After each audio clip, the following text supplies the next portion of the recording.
Boa noite a todos, a graça e a paz do Senhor Jesus, amém? Graças a Deus por esse dia abençoado que o Senhor nos deu, que Ele nos proporcionou, que nos proporciona até esse presente momento, e nós ficamos felizes por estarmos na casa dEle, buscando a presença dEle, aprendendo, por meio da Escola Bíblica Dominical, por meio da leitura inicial do culto, por meio de cada ato desse culto, que nós prestamos ao nosso Deus. É importante dizermos aqui no início, meus irmãos, antes de entrarmos no texto, que quando nós cantamos aí que os nossos inimigos cairão nesse texto, a nossa ideia, como aliás estudamos hoje na Escola Bíblica Dominical, não é nenhum tipo de imprecação ou desejo mal, por exemplo, para com aqueles que são ímpios ou descrentes. Sobretudo quando falamos dos inimigos, temos aqui uma noção do diabo, dos demônios e também do pecado, não daquele que não é cristão ou daquele que é descrente. É importante fazermos aqui essa ressalva, porque senão nós vamos ter aqueles hinos bem belicosos que acabam aí chegando a um lugar que é distinto daquele que Jesus nos ensina nos evangelhos. Feitas essas ressalvas importantes, e só para nós esclarecermos os irmãos, eu quero convidá-los a lerem um texto que tem tudo a ver com aquilo que nós cantamos. Falamos bastante hoje, eu não sei se vocês perceberam, se vocês notaram, os louvores, eles tiveram, não todos eles, é claro, mas alguns deles tiveram uma tônica falando de dificuldades, de problemas, de situações difíceis e sobre como a fé em Cristo, em Deus, nas Escrituras, nos ajuda a superarmos isto. Pois bem, a nossa meditação na noite de hoje tem a ver com isso. Então eu quero convidá-los a abrirem as suas Bíblias, por favor, em 2 Reis, capítulo 20, versículos 1 a 11. 2 Reis, capítulo 20, versículos 1 a 11. Um texto mais ou menos semelhante a este, paralelo a este, na verdade, não idêntico em todas as palavras, mas muitíssimo semelhante, se encontra em Isaías no capítulo 38, mas vamos ler agora esse texto de 2 Reis, capítulo 20, versículos 1 a 11, que diz o seguinte: Naqueles dias Ezequias ficou doente e quase morreu. O profeta Isaías, filho de Amós, foi visitá-lo e lhe disse: Assim diz o Senhor, põe em ordem a sua casa, pois você vai morrer, não se recuperará. Ezequias virou o rosto para a parede e orou ao Senhor: Lembra-te, Senhor, como tenho servido a ti com fidelidade e com devoção sincera. Tenho feito o que é bom aos teus olhos. E Ezequias chorou amargamente. Antes de Isaías deixar o pátio intermediário, a palavra do Senhor veio a ele: Volte e diga a Ezequias, líder do meu povo: Assim diz o Senhor, o Deus do seu antepassado Davi: Ouvi a sua oração e vi as suas lágrimas, eu o curarei. Daqui a 3 dias você subirá ao templo do Senhor. Acrescentarei 15 anos à sua vida e livrarei você e esta cidade das mãos do rei da Assíria. Defenderei esta cidade por causa de mim mesmo e do meu servo Davi. Então Isaías disse: Preparem um emplastro de figos. Eles o fizeram e o aplicaram na ferida, e ele se recuperou. Ezequias havia perguntado a Isaías: Qual será o sinal de que o Senhor me curará? E de que de hoje a 3 dias subirei ao templo do Senhor? Isaías respondeu: O sinal de que o Senhor vai cumprir o que prometeu é este: Você prefere que a sombra avance ou recue 10 graus na escadaria? Ezequias disse: Como é fácil a sombra avançar 10 graus, prefiro que ela recue 10 graus. Então o profeta Isaías clamou ao Senhor, e este fez a sombra recuar os 10 degraus que havia descido na escadaria de Acás. Amém? Vamos orar ao Senhor e vamos lhe pedir que fale conosco a partir desse texto e vamos ver as lições que o Senhor nos possibilitará que extraiamos desse texto. Senhor, eu quero bendizer o seu nome, quero louvá-lo, quero engrandecê-lo, porque o Senhor tem sido um Deus absolutamente bondoso, não apenas para comigo, mas eu tenho certeza de que também para com os meus irmãos, para com esta igreja.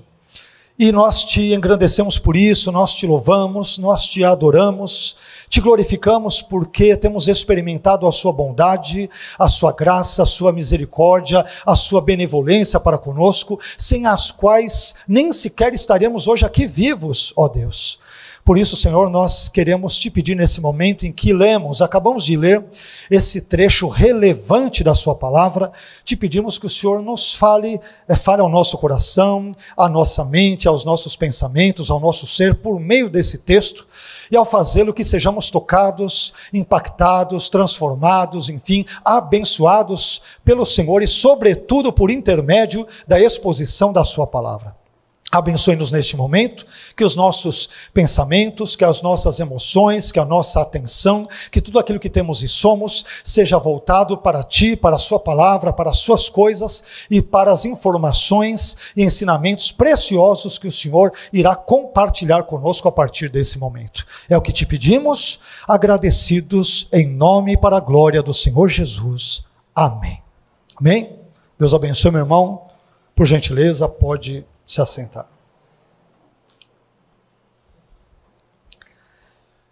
Eu gostaria de refletir com os irmãos na noite de hoje sobre o tema como agir diante das adversidades da vida.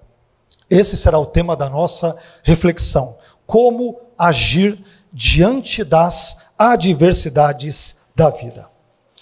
Esse texto bíblico que nós lemos, ele narra um trecho da história de um homem chamado Ezequias, que foi um dos reis mais importantes, mais significativos, mais tementes a Deus, aliás, de Judá, que reina aproximadamente entre os anos 726 a 697 a.C.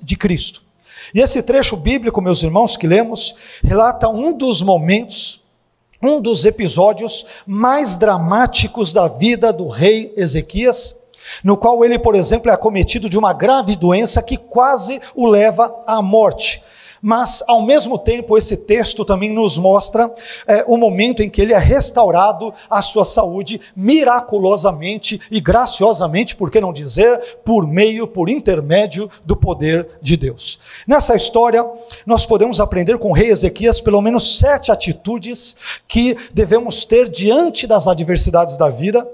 E é justamente sobre esse tema que nós vamos falar hoje, mais uma vez, ou seja, como agir diante das adversidades da vida. E nós podemos aprender essas lições a partir, entendo eu, do belíssimo exemplo do rei Ezequias, desse importante rei de Judá, que vive ali no contexto dos séculos 8º até o 6º a.C., ele nos fornece exemplos importantes sobre como podemos ou devemos lidar com as adversidades da vida quando estas surgirem.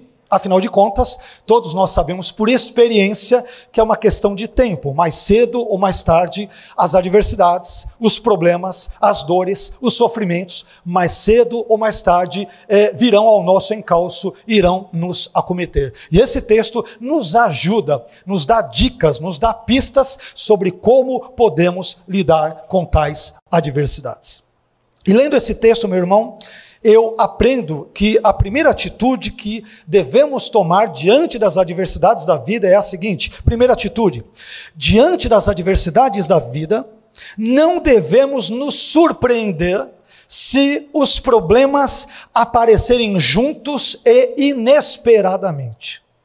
Diante das adversidades da vida, não devemos nos surpreender se os problemas aparecerem juntos e inesperadamente, de forma repentina, de forma súbita, de forma inesperada. E a meu ver eu encontro isso, por exemplo, em 2 Reis, capítulo 20, versículo 1, parte A, que diz: naqueles dias Ezequias ficou doente e quase morreu. Naqueles dias Ezequias ficou doente e quase morreu. Observe que a primeira frase desse versículo que lemos diz, naqueles dias. Ora, mas aí a pergunta natural que surge é, que dias afinal de contas são esses? Se você se der ao trabalho de retroceder 2 capítulos, isto é, até 2 Reis, capítulos 18 e 19, você vai descobrir então que a expressão naqueles dias se refere aos dias em que o rei da Assíria, o próprio exército da Assíria, esteve ameaçando derrotar Judá, esteve ameaçando conquistar Judá. Terra esta, melhor dizendo, e povo este, dos quais Ezequias era rei, nos referindo à terra de Judá e ao povo de Judá. Então perceba que as adversidades de Ezequias, elas aparecem juntas. Quando Ezequias se deu por conta, a ameaça da Síria e a sua doença vieram juntas, de sopetão na sua vida. E aqui, meus irmãos, nós muito bem sabemos, humanos que somos, que às vezes, e vez por outra, talvez muitas vezes, parece que os nossos problemas, eles se reúnem aí em alguma esquina, não é isso? E eles combinam entre si. Vamos atacar todos juntos e de uma vez só a vida de fulano, de cicrano e de beltrano, não é isso? Parece que vem tudo junto, parece que os nossos problemas, as nossas adversidades, as nossas dores, os nossos sofrimentos, os nossos males, parece que eles fazem um complô, uma reunião, para virem todos juntos sobre a nossa vida. E é interessante que, além disso, perceba também que as adversidades, de acordo com esse texto, elas também podem aparecer inesperadamente, isto é, quando nós menos cogitamos, menos confabulamos, menos imaginamos, de repente as adversidades parece que caem de paraquedas diante de nós e nós nos vemos diante de situações bem difíceis de serem ali solucionadas ou diante de problemas a serem resolvidos. Não é isso? Todos nós passamos por isso. Estamos bem, de repente aparece uma dor aqui, aparece um probleminha acolá, uma conta, uma dívida da qual nem sabíamos ou imaginávamos que a tínhamos ali pagado e ela de repente aparece, é outro problema na família, é um problema de repente no casamento, é um problema com o vizinho, é um problema com o carro, talvez vários problemas com o carro, como alguns de nós aqui sabemos muito bem, e esses problemas acabam vindo uns atrás dos outros e de forma absolutamente inesperada. E meus irmãos, diante das adversidades da vida, não nos surpreendamos se os nossos problemas aparecerem juntos e de forma inesperada, porque isso faz parte da vida de todo e qualquer ser humano. E olha que quando nós olhamos para a vida de Ezequias, percebamos, eu não sei se você já teve, por exemplo, aí o privilégio, a oportunidade de estudar um pouquinho a vida do rei Ezequias, você vai perceber que ele era um homem temente a Deus. Era um homem piedoso, é um homem que buscou agradar a Deus, mas em que pese toda essa sua lealdade e fidelidade a Deus, retratada no texto, e sobre a qual voltaremos a falar daqui a pouco, observe que as adversidades e os problemas vêm juntos, vêm aos montes e vêm de forma inesperada. Pessoas piedosas, pessoas tementes a Deus, pessoas fiéis a Deus, pessoas que têm compromissos com Deus, estão ali suscetíveis ou são suscetíveis a experimentar problemas difíceis que vêm juntos e que ocorrem de forma inesperada. Isso não é exclusividade de Ezequias, não foi exclusividade de Paulo, de Pedro, de João, de Tiago e de tantos outros, mas pode ocorrer e às vezes Deus permite que ocorra na minha vida e também na sua vida. Essa é a primeira situação que nós aqui encontramos nesse texto. Mas em segundo lugar, a segunda atitude que eu descubro lendo esse texto é que diante das adversidades da vida, devemos entender que a palavra de Deus possui muitas vezes um caráter condicional. Diante das adversidades da vida, devemos entender que a palavra de Deus, ou a promessa de Deus, ou advertências de Deus, ou falas de Deus, por meio das Escrituras, evidentemente, podem possuir ou possuem um caráter condicional. Olha que coisa interessante. Segundo Reis capítulo 20, versículo 1 e parte B, na continuação do versículo lido, vai dizer uma coisa muito curiosa. O texto diz: o profeta Isaías, filho de Amós, foi visitá-lo, isto é, a Ezequias, ao rei Ezequias, rei de Judá, e lhe disse: assim diz o Senhor, põe em ordem a sua casa, pois você vai morrer, não se recuperará. Eu fico imaginando Ezequias ouvindo uma palavra dessa, Se fosse outra pessoa, repreenderia. Isso aí é o diabo falando. Não é Isaías. Hoje Isaías está na carne. Onde já se viu Deus falar que eu vou morrer, que as coisas não vão dar bem na minha vida? Isso é o dedo do capiroto, do chifrudo, do tinhoso, do coisa ruim. Daquele que dizem aí no filme que veste Prada e alguma coisa do gênero. Não é mais ou menos por aí que a gente caminharia? Porque nós pensamos, se Deus for falar conosco, Ele só nos falará coisas boas.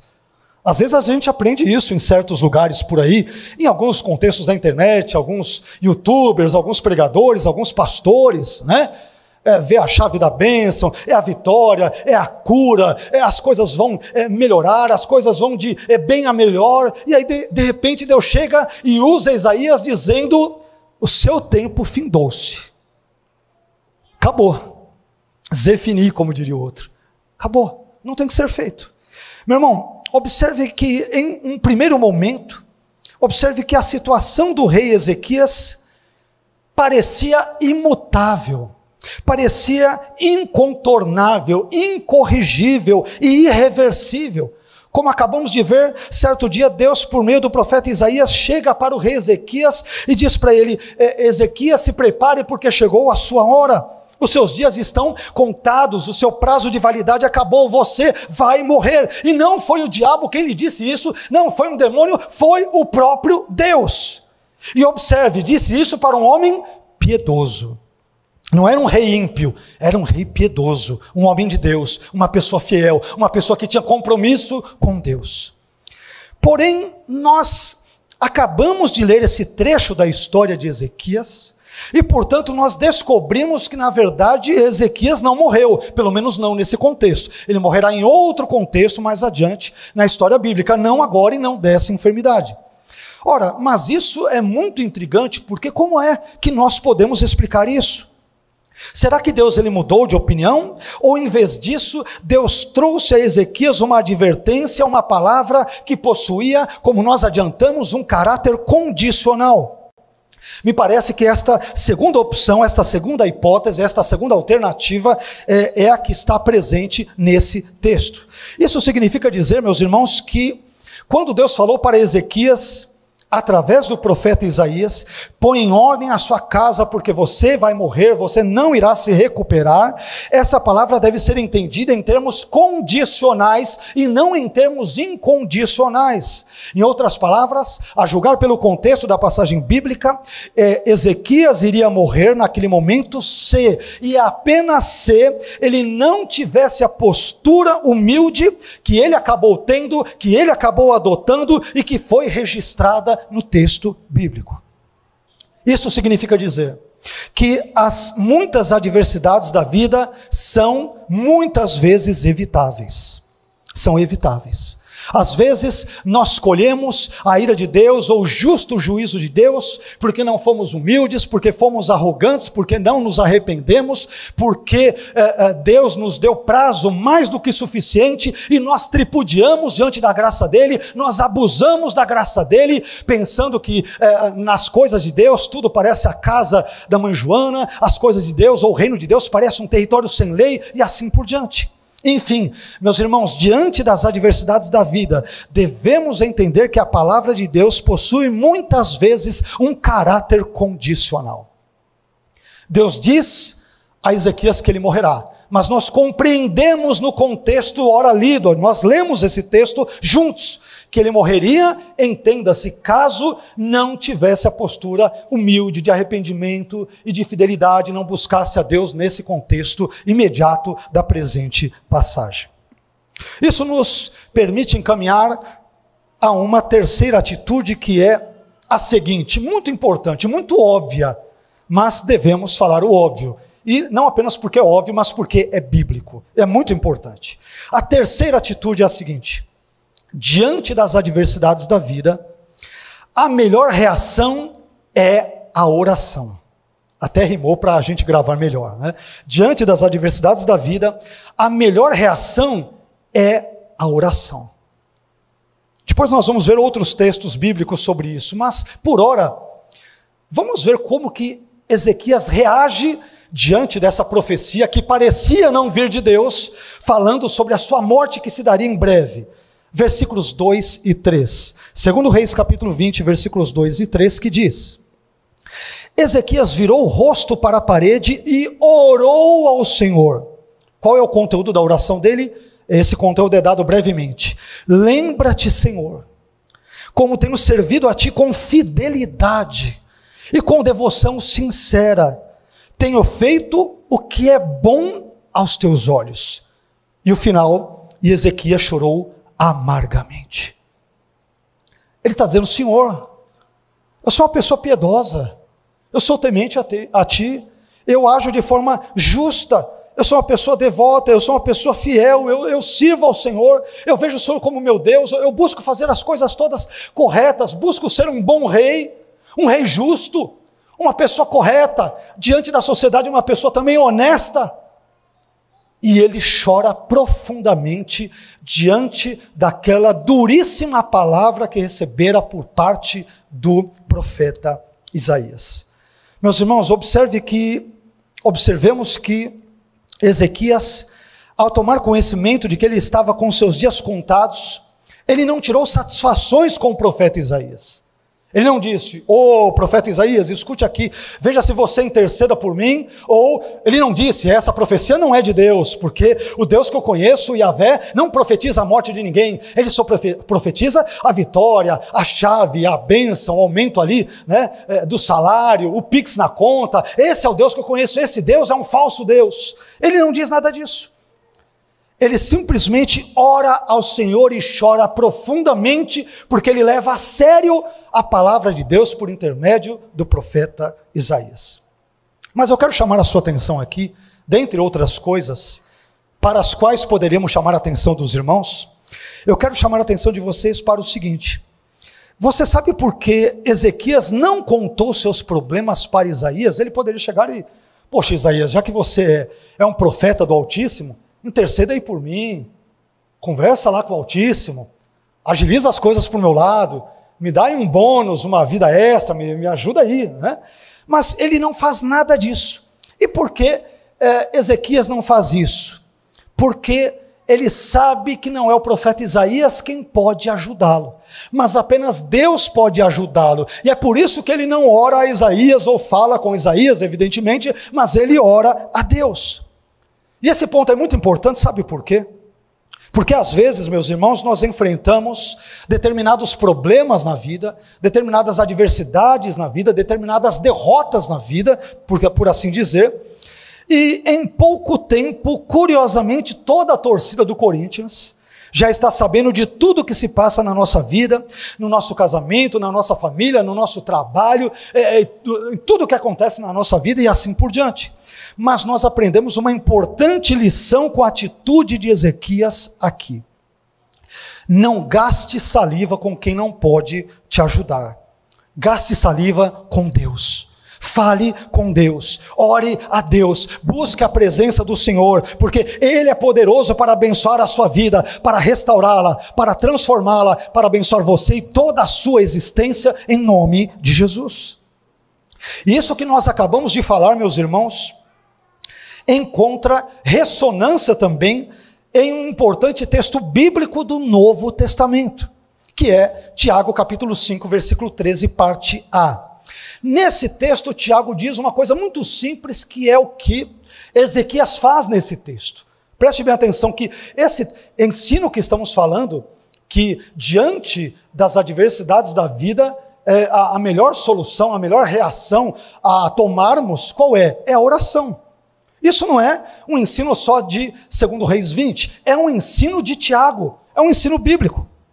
Observe que Tiago 5,13, parte A, diz: está alguém entre vós aflito? E a resposta é: ore, ore.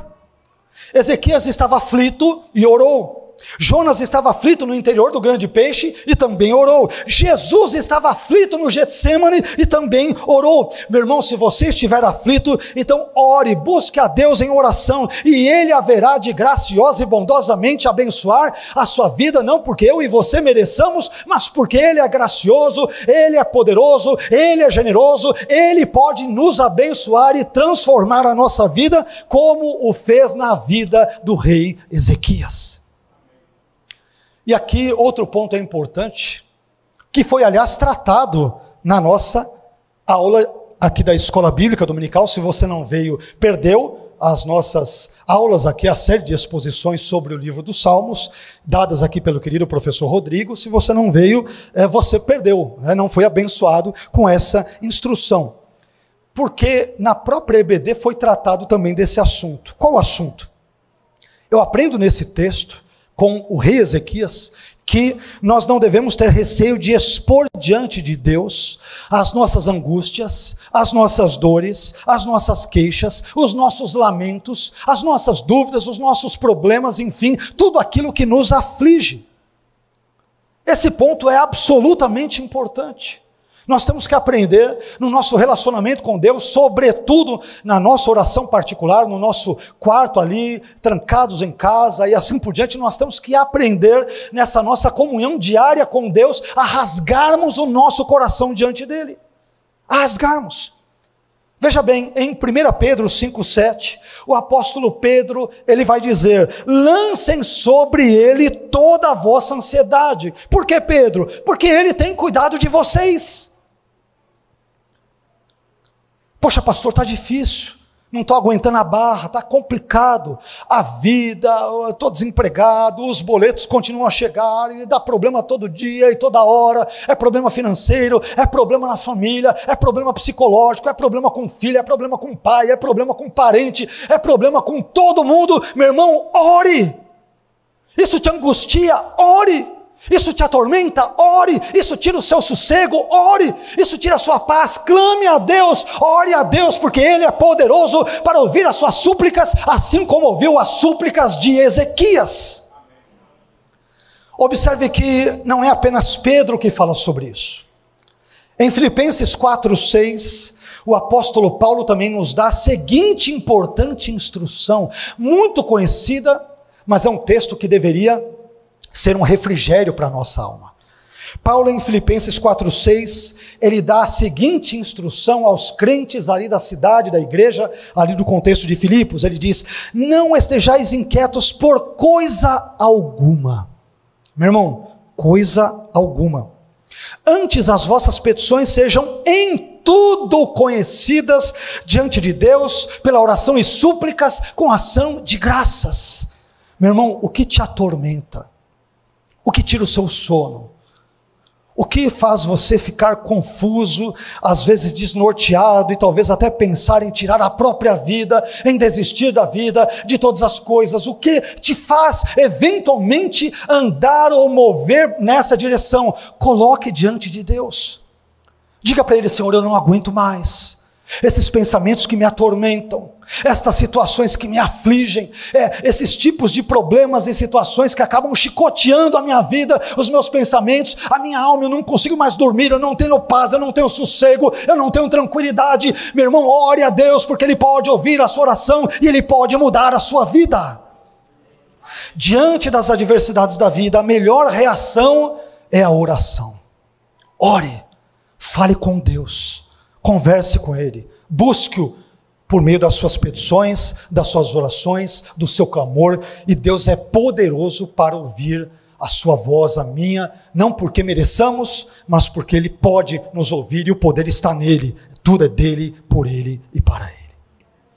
Isso possibilita-nos que encontremos uma quarta atitude nesse texto, que é a seguinte: diante das adversidades da vida, devemos estar cientes, já adiantamos esse ponto agora, diante das adversidades da vida, devemos estar cientes de que Deus pode mudar a nossa história.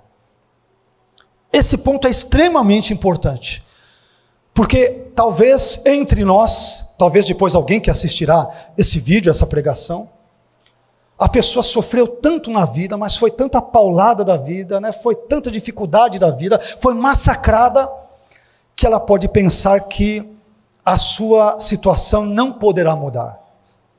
Ela pode ser tentada a pensar que chegou num ponto onde não é possível mais fazer a conversão. Ela chegou num beco sem saída.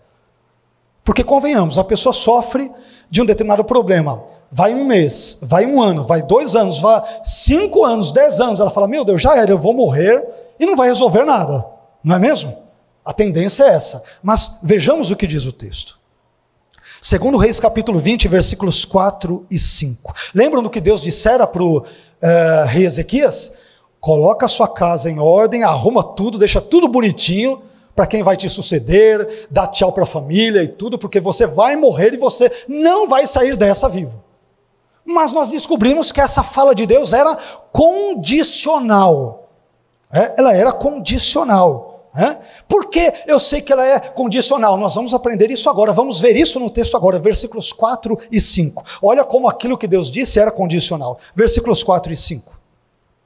Antes de Isaías deixar o pátio intermediário, a palavra do Senhor veio a ele. Volte e diga a Ezequias, líder do meu povo. Assim diz o Senhor, o Deus do seu antepassado, Davi. Ouvi a sua oração e vi as suas lágrimas. Eu o curarei. Daqui a 3 dias você subirá ao templo do Senhor. Peraí, mas tudo não tinha dado errado? Não era para despedir da família, para colocar a casa em ordem, porque tudo ia dar errado? Sim, caso ele não tivesse uma postura adequada de humildade, diante de Deus, que é o que nós verificamos nesse texto, porque tem pessoas que, é incrível, elas estão no sofrimento, estão na dor, e quanto mais apanham, mais se tornam duras, o coração duro, recrudescido, nunca amolecem, ficam duras como uma pedra, nunca são humildes, nunca curvam a cerviz. Ezequias não, era piedoso antes da enfermidade. Quando o anúncio iminente da morte vem, ele baixa a guarda de novo e fala: Senhor, eu sempre andei nos seus caminhos, sempre fui fiel, sempre busquei guiar o seu povo da melhor maneira, e chorou.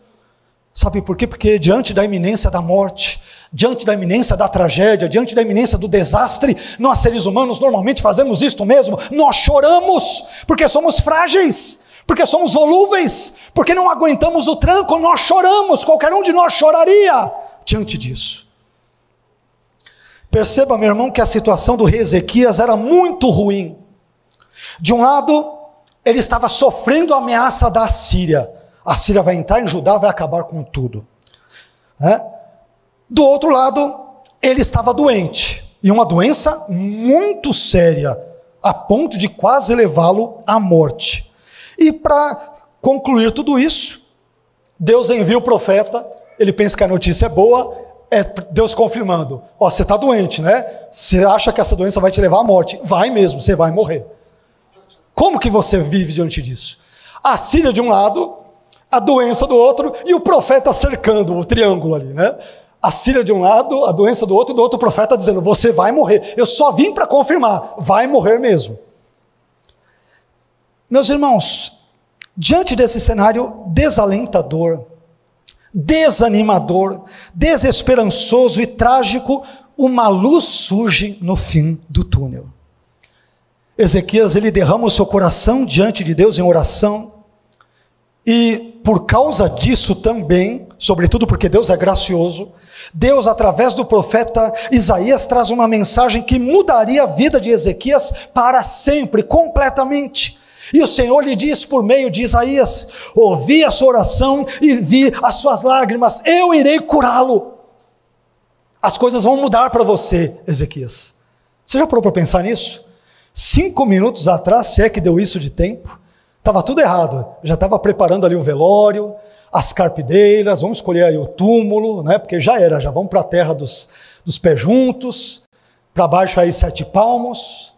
Mas ele se arrepende, ele tem um coração maleável, ele não é um rei que se acha tal, é uma pessoa humilde e temente a Deus.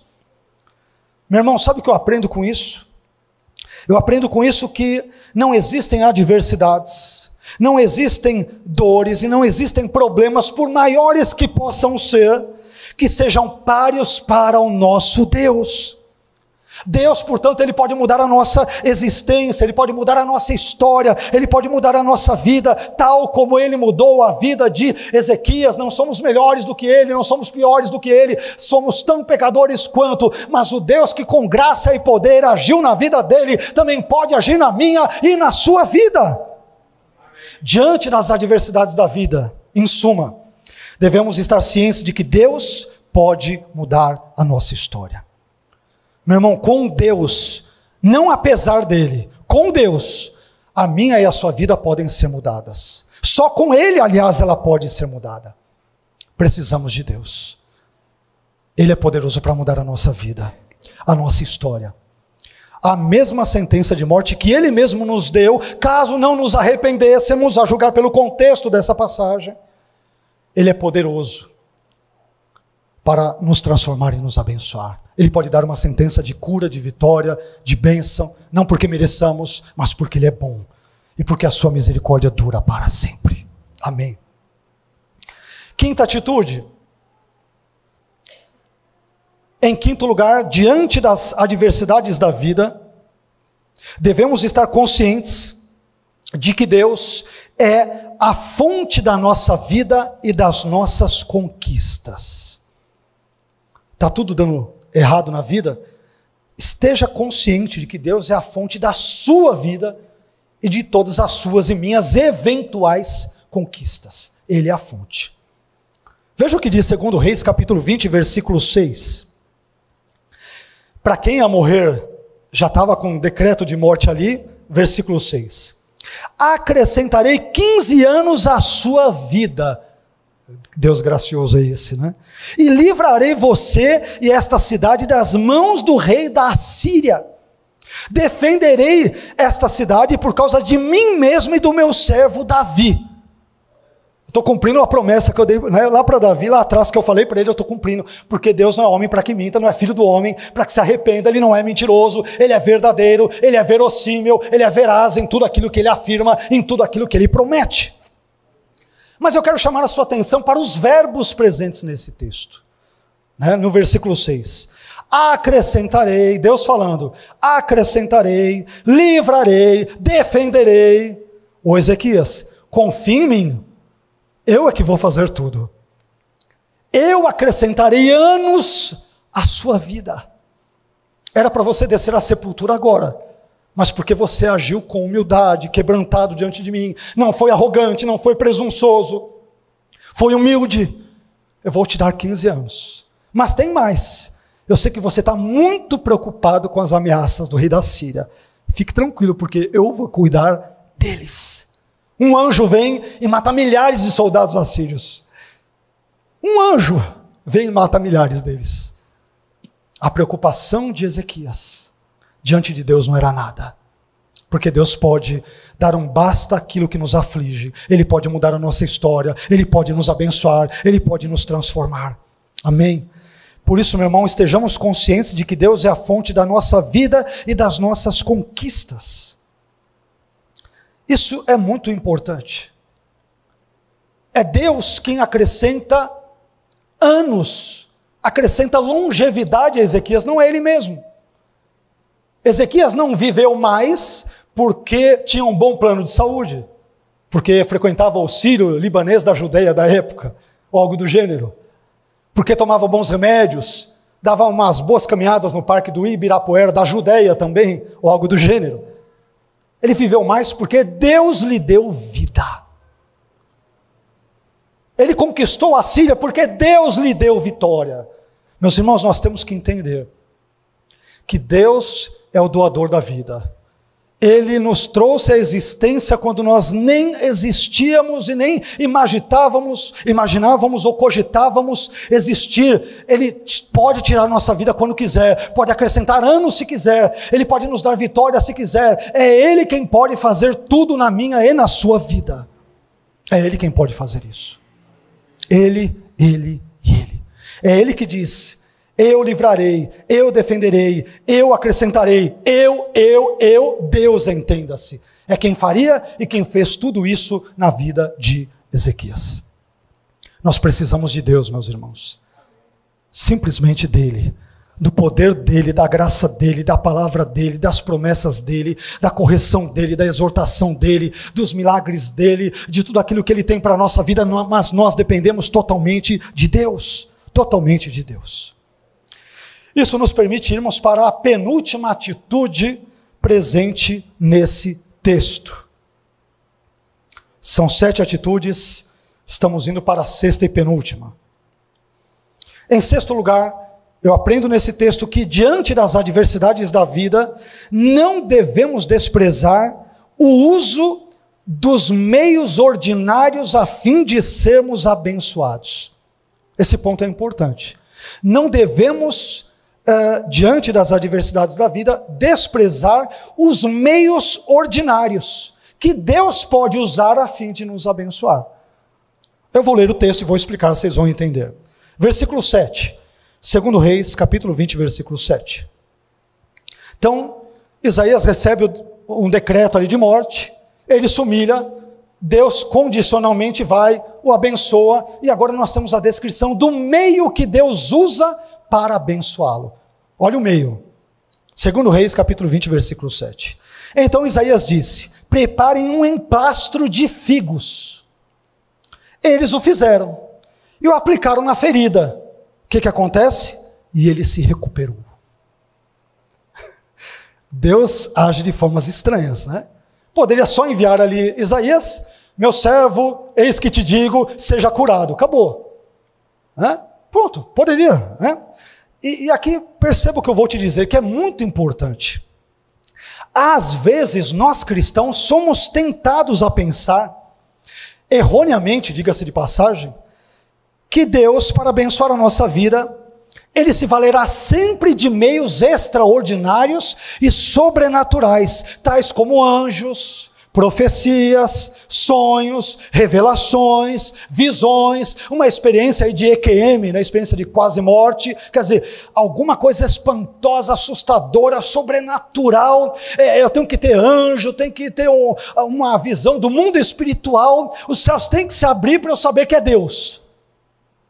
Mas sabe o que acontece? É que Deus, Ele pode usar meios ordinários, meios comuns, meios triviais, para abençoar a minha e a sua vida. E eu diria que Deus faz isso com grandíssima frequência. Grandíssima frequência. Deus mais usa meios assim chamados comuns ou ordinários do que sobrenaturais ou extraordinários para nos abençoar. Deus, Ele pode usar o seu amigo, o seu cônjuge, o seu familiar, o seu patrão, o seu vizinho, pode usar o diabo, pode usar as situações que mais achemos estranhas. Enfim, Deus pode usar os meios ordinários para fazer coisas extraordinárias na nossa vida. E é exatamente essa verdade que nós aprendemos aqui nesse texto. Você viu como Ezequias foi curado? Com um emplastro de figos.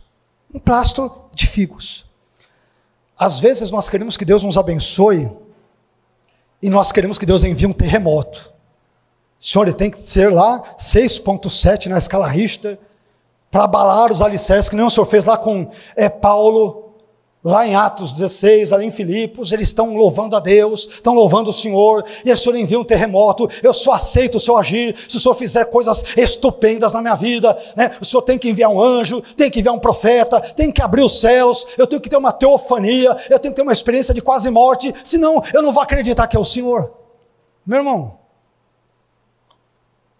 você está preocupado com anjo, com visão, com revelação, com sonho? Não que Deus não possa e não use essas coisas. Não estou negando que Deus use. Eu creio absolutamente em Deus que Ele pode usar e usa essas coisas. Não é esse o assunto.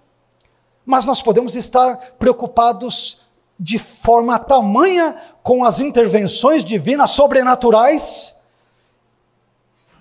a ponto de que podemos esquecer que Ele pode querer nos abençoar com um mero emplastro de figos.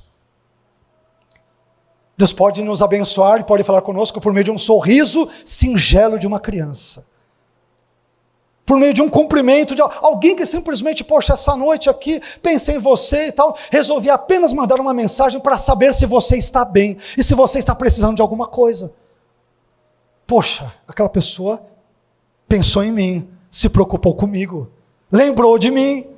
Meus irmãos, Deus com frequência usa meios ordinários para fazer coisas extraordinárias na nossa vida. Deus com frequência faz isso. Aliás, não se esqueça de que o mesmo Deus que deu o livro de Apocalipse para João, através de meios extraordinários, como por exemplo visões sobrenaturais na ilha de Patmos, foi o mesmo Deus que deu o evangelho de Lucas e o livro de Atos dos Apóstolos para Lucas, por meio sobretudo de meios ordinários, como por exemplo a pesquisa. O mesmo Deus que deu visão para um, abençoou o outro, dando-lhe intelecto e capacidade de pesquisar. Deus, quando quer, usa meios extraordinários, sobrenaturais, e Ele pode usar meios que julgamos serem triviais. É o mesmo Deus que age. Portanto, não ignore, não despreze os meios comuns que Deus pode usar para abençoar profundamente a sua vida.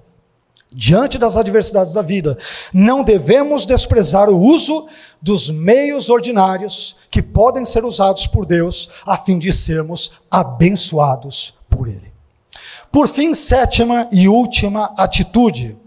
Finalmente, diante das adversidades da vida, é quase que o contraponto desse item anterior, Deus pode nos dar certas experiências com Ele que, em circunstâncias normais, jamais teríamos. Diante das adversidades da vida, Deus pode nos dar certas experiências com Ele, que, sem essas adversidades, nós nunca teríamos esses tipos de experiências. Nunca. Aí o sujeito pede, eu quero ter uma experiência com Deus. Como eu vou ter uma experiência de porta de emprego aberta se eu não estiver desempregado?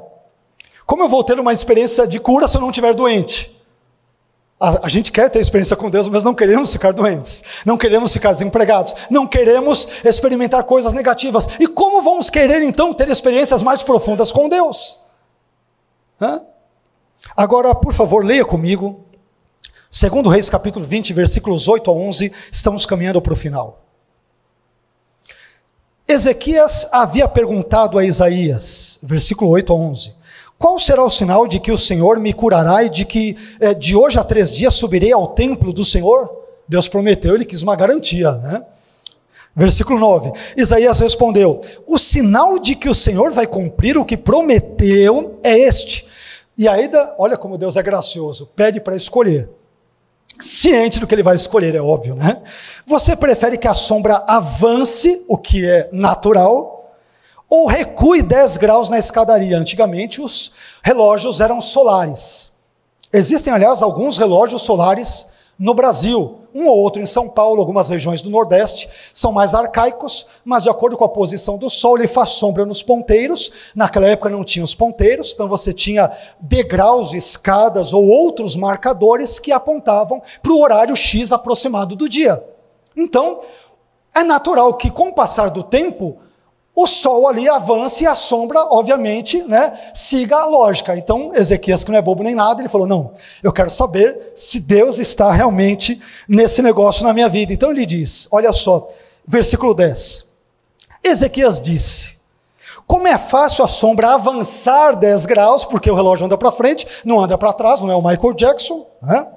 Então, como é fácil a sombra avançar 10 graus, prefiro que ela recue 10 graus. Eu quero saber se Deus é comigo mesmo. Ele pediu por um milagre. Olha só, o Deus que usa o emplastro de figos é o mesmo Deus que é Senhor do tempo e que faz o sol, a sombra recuarem e assim por diante. É o mesmo Deus. Versículo 11. Então o profeta Isaías clamou ao Senhor, e este fez a sombra recuar os 10 graus que havia descido na escadaria de Acás. Eu me emociono porque eu fico imaginando Deus lidando com carinho com Ezequias, ainda se sujeitando a escolher isso ou aquilo, sabendo, claro, que ele vai pedir, mas ele cuida dele, ele lida com ele trata com ele numa boa, ele não dá um puxão de orelha, ô seu incrédulo. Você não acredita que eu, Deus, posso fazer o relógio avançar ou retroceder? Eu que sou o criador do tempo? Não, ele conversa com ele na boa. Ô Ezequias, vou te dar uma colher de chá, escolha o que você quer que eu faça. Escolha. Meus irmãos, existem certas experiências na vida que nós jamais teríamos se não experimentássemos certas adversidades. Não tem jeito. Se tudo desse bem na minha e na sua vida, eu arrisco-me a dizer que não seríamos os crentes, imaginando que somos crentes, não seríamos os crentes piedosos e verdadeiros que hoje somos. Se Deus não permitisse certas coisas, nós não seríamos, talvez, quem hoje nós somos. Aliás, isso tem um fundamento bíblico, né? Paulo, ele vai nos dizer em Romanos capítulo 5, versículos 13 e 4, o seguinte, preste bem atenção no texto. Ele diz que nos gloriamos nas tribulações. Por que, Paulo? Sabendo que a tribulação produz paciência. E que mais, Paulo? A paciência produz experiência, mas começou com a tribulação. E a experiência produz o quê? Esperança. Então, o raciocínio de Paulo é, a tribulação te leva, como nós aqui vimos, a paciência, a experiência e a esperança. Em outras palavras, a tribulação produz experiências que de outra sorte, se você não as tivesse, você jamais teria experimentado isso na sua vida. Quer ver só uma coisa? E eu mencionei isso agora há pouco, nessa mensagem. A adversidade da dor nos permite que experimentemos a dádiva da cura. Como que eu vou ser curado se eu não estou doente? A adversidade da tristeza nos permite que experimentemos a dádiva do consolo divino. Por que Deus me consolaria se eu não estou triste? Não é mesmo? A adversidade do vale da sombra da morte nos permite que experimentemos a dádiva da presença divina. O que o salmista diz? Ainda que eu ande pelo vale da sombra da morte, né, que é a adversidade, não temerei mal algum, olha a dádiva, porque tu estás comigo. O Senhor está comigo. Meu irmão, a adversidade do choro que dura uma noite, nos permite experimentar a dádiva da alegria que vem pela manhã. As tribulações nos levam à paciência que nos leva, como nós acabamos de ver, à experiência, e esta nos leva, por sua vez, à esperança. Em outras palavras, se Ezequias não ficasse doente, ele não teria tido a experiência do emplastro de figos, e não teria visto, acho que uma das coisas mais maravilhosas que ele viu na sua vida, que foi a sombra do relógio de Acás recuar 10 graus. Ele só teve essa experiência profunda com Deus, porque experimentou grandes adversidades na sua vida. A Síria de um lado, doença do outro, e o profeta dizendo que ele vai morrer do outro. Meus irmãos, são as adversidades que lapidam em nós o caráter de Cristo. Porque é quando estamos doentes, quando estamos enfermos, quando estamos desempregados, quando temos problemas no casamento, quando passamos por N outras situações. Estou dando exemplos, e não é que dependamos dessas coisas para nos aproximarmos de Deus, não é isso, mas fato é que, via de regra, como eu disse em outros momentos e contextos, as adversidades, sofrimentos e dores da vida funcionam como ótimos pedagogos que Deus usa para que nós nos aproximemos dele. E ao fazê-lo, para que nós tenhamos experiências mais profundas no nosso relacionamento com Ele. Quero terminar essa mensagem dizendo para os irmãos que eu busco orar com certa frequência. Não só ajoelhado, tal, andando em pensamento, eu pela graça de Deus, me esforço e tento criar o hábito de orar com bastante frequência, em pensamento e tal. Mas quando eu tive aquela bendita pedrinha nos rins, que foi a terceira que tive, no hospital ali de São Caetano, eu acho que era o único que urrava e que gritava no meio do corredor: Jesus, tem misericórdia de mim. Gritava mesmo. Carnei ali o cego Bartimeu, e eu não aguentava de dor, que eu deitava e rolava no chão. Quem já teve problema com isso sabe. eu rolava no chão e as velhinhas vinham me consolar. E eu não conseguia nem agradecê-las. A dor era tão grande que eu ia falar obrigado, doía. Eu olhava e falava, ai, era um obrigado bem diferente. Mas eu queria agradecê-las. Mas eu estou usando um exemplo muito simples, talvez não tão simples. Pelo menos para mim não é tão simples. Porque, embora eu seja uma pessoa mais ou menos habituada à oração, oro com muita frequência, naquele dia no hospital eu orei como nunca. Eu falei, Senhor, essa dor está demais. Senhor, se eu fico agachado, dói. Se eu fico deitado, dói. Se eu fico de barriga para cima, dói. Se eu fico de cócoras, dói. Se eu tomo aqui os medicamentos na veia, dói. Se eu tomo injeção, dói. Se a velhinha me ajuda, dói. Se ela não ajuda, dói. Se eu fico deitado no chão, dói. Sentado na maca, dói. Fazendo exame, dói. Senhor, não para, eu não aguento mais. Senhor, me desculpe, mas eu não aguento. O Senhor faça alguma coisa. E chegou no momento que eu falei, se o Senhor não for fazer algo para me curar, me leve, mas me tire. Eu não aguento mais. Mas orei. Sabe por quê? Porque quando nós estamos no olho do furacão, a tendência é que nós oremos mais a Deus. Não deveria ser assim, mas a tendência é que nós o busquemos mais. Ezequias chorou amargamente diante da sua dor, dos seus problemas de todos os lados. Mas a história dele começou muito ruim, péssima, mas teve um final feliz, porque Deus graciosamente fez parte da história de Ezequias. A minha e a sua história também poderá ter um final feliz, se Deus fizer parte da nossa vida.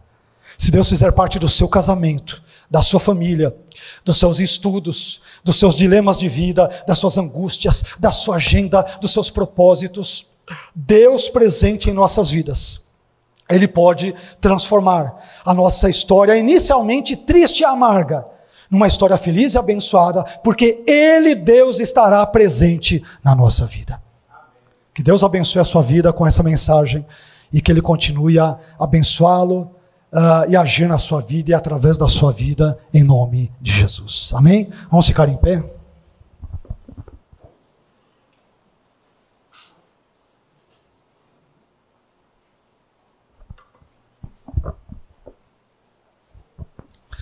Meu irmão, não sei como está a sua vida,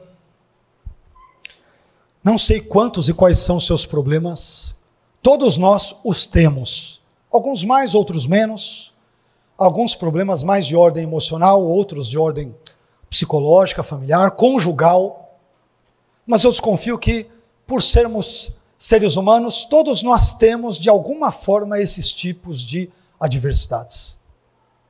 Mas nós aprendemos na noite de hoje com o rei Ezequias, um rei humilde, piedoso. Ele não se tornou piedoso e começou a orar a Deus depois da doença. Ele já orava a Deus e era piedoso antes dos problemas virem. Esse ponto é muito importante, porque tem gente que só se torna piedosa, entre aspas, quando o problema vem. Aí nunca orou na vida, começa a orar que nem louco. Nunca lê a Bíblia, devora a Bíblia, a leitura de um ano ele completa em um mês. Não, estou lendo 12 horas sem parar, porque o rolo é tão grande. Meu irmão, não espere o problema vir para se transformar numa pessoa piedosa. Seja como Ezequias, seja piedoso antes do problema vir. Ezequias já orava antes dessa doença. Antes da Síria ameaçá-lo, ele já orava. Ele já era piedoso, já era fiel a Deus antes. Já era algo comum na vida dele. Amém? Que Deus nos ajude. Eu não sei o que talvez você esteja passando, mas se nós trouxemos esta mensagem hoje, eu desconfio que foi porque Deus quis de alguma forma tratar, ou com todos nós, ou com parte dos que aqui se encontram, que talvez estejam passando por certos problemas particulares, mas hoje Deus nos deu, por meio desse texto, uma palavra de fé, de esperança, de confiança nele, em Deus, e nos meios de Deus, nos métodos de Deus.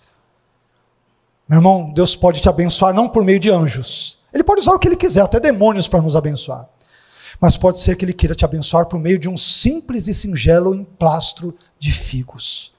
Não recuse os meios que Deus pode usar para abençoar a sua vida. Ele pode usar as coisas mais comuns, as pessoas mais triviais, um vizinho, aquela coisa mais banal do dia a dia, e você está esperando um anjo, e a solução está ali, porque Deus está agindo por meio da sua providência, através daquilo. Então não despreze os meios ordinários que Deus pode usar para abençoar a minha e a sua vida. Amém? Confiemos nele, em nome de Jesus. Senhor, eu quero te agradecer, porque eu te louvo, porque entendo que o Senhor falou conosco por meio desse texto nessa noite. Eu sei que estou diante da sua igreja, diante de irmãos que têm a vida a mais distinta uns dos outros, com criação e culturas distintas, também talvez com angústias, dores, sofrimentos e problemas bem distintos e bem particulares e bem variados. Ah, Senhor, eu sei que o Senhor é o Deus de Ezequias, mas és também o Deus dessa igreja. Nós precisamos da sua intervenção em nossa vida. Não sei do que o meu irmão ou a minha irmã está precisando nesse momento, mas eu sei que o Senhor é poderoso para abençoá-lo. Eu sei que o Senhor é poderoso para curá-la. Eu sei que o Senhor é poderoso para usar anjos, mas também és poderoso para usar simples figos. Porque quando o Senhor quer intervir, o Senhor pode fazer do seu jeito, quando quiser, como quiser, da melhor maneira que lhe aprouver. Num primeiro momento, o Senhor usou o emplastro de figos. Num segundo momento, o Senhor fez com que a sombra ali da escadaria de Acás recuasse 10 graus. Porque para o Senhor não existem tarefas difíceis. Para o Senhor não existem impossibilidades. O Senhor age por meio dos figos, o Senhor age, Senhor, por meio ali da sombra, o Senhor é Senhor do tempo, o Senhor é Senhor da vida, do universo, da nossa história, de modo que nós te louvamos por isso. E eu te peço que o Senhor continue a cuidar de nós. Eu sei que o Senhor nunca nos abandonou. Nós às vezes lhe viramos as costas. Nós às vezes somos filhos birrentos, mimados, que às vezes achamos que o Senhor tem o dever e a obrigação de agir na nossa vida, do nosso jeito, da nossa forma, no nosso tempo, e nos esquecemos de que o Senhor é soberano para agir quando, como e se quiser agir na nossa vida. Mas eis-nos aqui nessa noite, Senhor. Olha para o meu irmão, para a minha irmã, para o seu coração, para esta situação que talvez tenha tumultuado os seus sentimentos, o seu casamento, Senhor, a sua família, esse problema que tem tirado o sono dessa mãe, tem causado preocupação para esse pai, tem feito com que esse pai, Senhor, permanecesse noites e noites e noites acordado, porque ele não vislumbra, Senhor, uma melhora nesta situação, no seu casamento, na sua família, no seu trabalho, enfim, em tantas outras situações da vida. E eu te peço, Senhor, por favor, que o Senhor misericordiosamente, que o Senhor generosamente, que o Senhor bondosamente intervenha na vida do meu irmão, da minha irmã, porque o Senhor é o Deus que pode fazer todas essas coisas, e nós cremos no seu poder, nós confiamos no seu milagre, sabemos que o Senhor é um Deus que age, um Deus que trabalha para aqueles que no Senhor esperam, como diz a sua palavra. Tenha misericórdia de nós, Senhor. Ouça a oração dessa igreja. Tu nos conheces melhor do que a nós mesmos. Tu és poderoso para intervir na nossa vida, como fizestes na vida do rei Ezequias. É o que te pedimos nessa noite. Agradecidos, crendo e confiando na sua divina providência. Em nome de Jesus. Amém.